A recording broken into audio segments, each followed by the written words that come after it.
What's up, everybody? Mike here again. I'm going to talk about Teva. The quarter one earnings are out. They came out a couple of weeks ago, so I'll do a quick update on the three items that I usually follow with Teva, which is revenue growth, litigation, and debt reduction. So those are the three pieces of my thesis here. But I'm also going to talk about one problem that I'm starting to, that's coming to mind now. So it might put a little bit of a wrench in my thesis here, but I'll take a look at that in this video. And I'll also talk about possibility of dividends in 2024, which could add to the upside here. Okay, so first of all, litigation. Anybody who doesn't know, Teva is being sued all across the U.S. for their role in the opioid crisis. They provide opioids to various pharmacies, and they're being sued along with all the other big guys in the U.S. Johnson & Johnson, McKesson, all the companies like that. And so each of the states is suing them and trying to get some money out of them, basically. And the other problem they have is they have a price fixing lawsuit against them, but that is somewhat minor compared to the opioid litigation. So I'll focus on the opioid litigation. Now we have a few more settlements now that have come down over the last couple of months. So for me, it looks like this is getting resolved pretty quickly. Most states seem to be settling with Teva and on terms that they can deal with. The payments range from 10 to 15 years usually, and the impact on the cash flow seems fairly minor now. I'm guessing that it'll have a maximum of a 10% impact on the free cash flow per year. And so for me, that's a pretty good result. Now, I think the stock was suffering from a lot of, what's the word? Fear here, because the market didn't know what the outcome was going to be. But now it looks to me like Teva kind of has the upper hand here, which is why we see states settling one after another. Now, CEO Schultz actually said that he expects this to be completed this year. So that's a very good sign, I think, because he usually doesn't make predictions like that. And whenever he's sort of anticipated something is going to happen with the company in the future, it usually comes true. So I have a lot of faith that is a pretty, it's not just a hope, I think.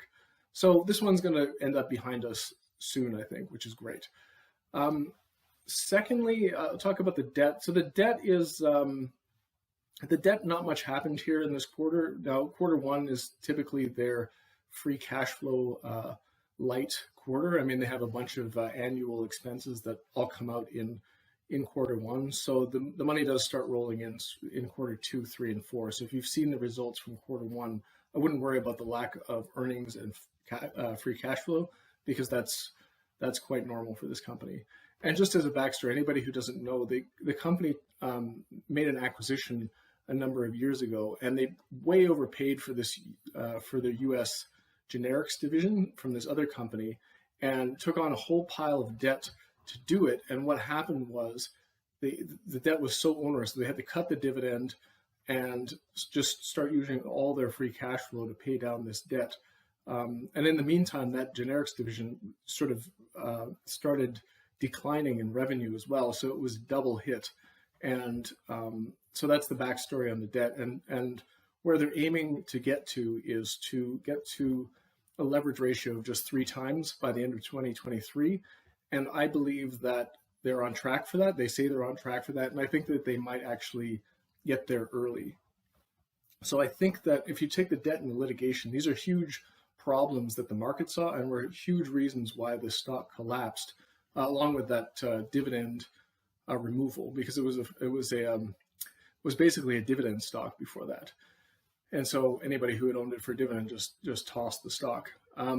So it seems like we're coming near the end of those two negative cycles and the turnarounds in effect.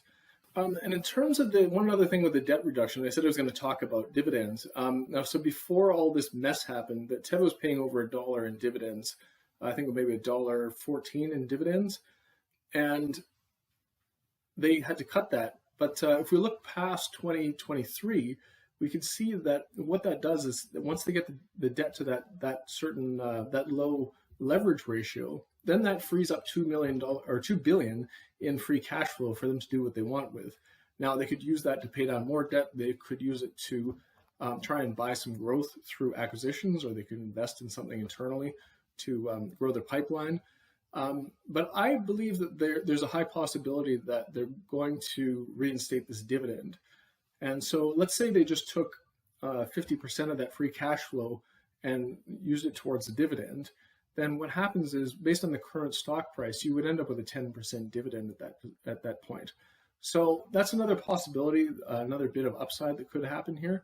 I'm not saying that I think that's exactly what's going to happen. I am saying that post 2023, there is a pile of free cash flow that becomes available, I think.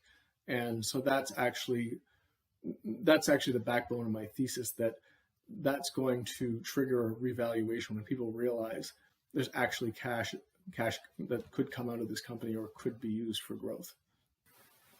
Okay, now let's move on to revenue. So this is the area where I think there might be a problem. Okay, so I've been thinking about this even more, and I really believe now that revenue at least needs to stabilize for this stock to move. And I do think that it needs to be moving up in order for us to get a real revaluation in the stock. And we're still grinding lower on the revenue. So last quarter, or quarter one, we were down 5% on revenue, which is not good. And also, if you take into account inflation, then this could be down something like 13% in terms of purchasing power reduction. So that's the part that I wasn't really taking into account, is the effect of inflation on their revenue side. Because I think it is eroding quicker than we realize. Now, on the other side, you also have a huge pile of debt, which inflation is good for. So, and that's also being eroded by inflation as well. So I'm not sure how this balances, but there's a negative side and a positive side to the inflation story. But I think ultimately we still need some revenue growth in order for this thesis to work out, which is different than what I used to say. So this is a mistake I've made. I used to think, okay, if we get one of these good things happening, we'll get a good revaluation. But I actually think revenue needs to be a part of it, because the market generally hates stocks that are shrinking. Okay, so now that we've got the negative stuff done, one thing that I think is quite positive here is that Copaxone, which was their blockbuster drug, lost its patent a few years ago, and their sales for that drug have been declining very rapidly since then. So they used to have over $4 billion in sales just from this one drug alone, and for 2020, the estimate is now just $750 million. So this is the major reason why the sales have shrunk over the last few years, and we're essentially near the end of that process. These sales aren't going to go to zero because it's a very important drug. They've cut their pricing on it. That's part of the reason the sales have come down, so that they can compete with the generics. But I think the bulk of the pain here is over with this drug, and they also have two new drugs that are up and coming that are growing fairly quickly. So this could be where the growth actually comes from in the future. So I don't know if I'm saying these right, but Austedo and Ajovy are their two new drugs that are growing very rapidly, and these are they're probably not blockbusters in the way that Copaxone was, but they're very important, and the possibility, the upside on the sales possibility is quite high here. Okay, and finally on revenue. Now, if I'm looking at the first quarter, which was quite poor, if I look past this quarter, the company still hasn't changed their revenue outlook for the year, which means that this looks like it might be a one-off. And if we just use the sort of average for the year remaining, it looks like the final 3 quarters, there might actually show some growth in one of these quarters because the first quarter is so low. It's indicating the next 3 will look quite a lot better. So it's possible we get like a single digit growth number out of one of these quarters going forward if they hit their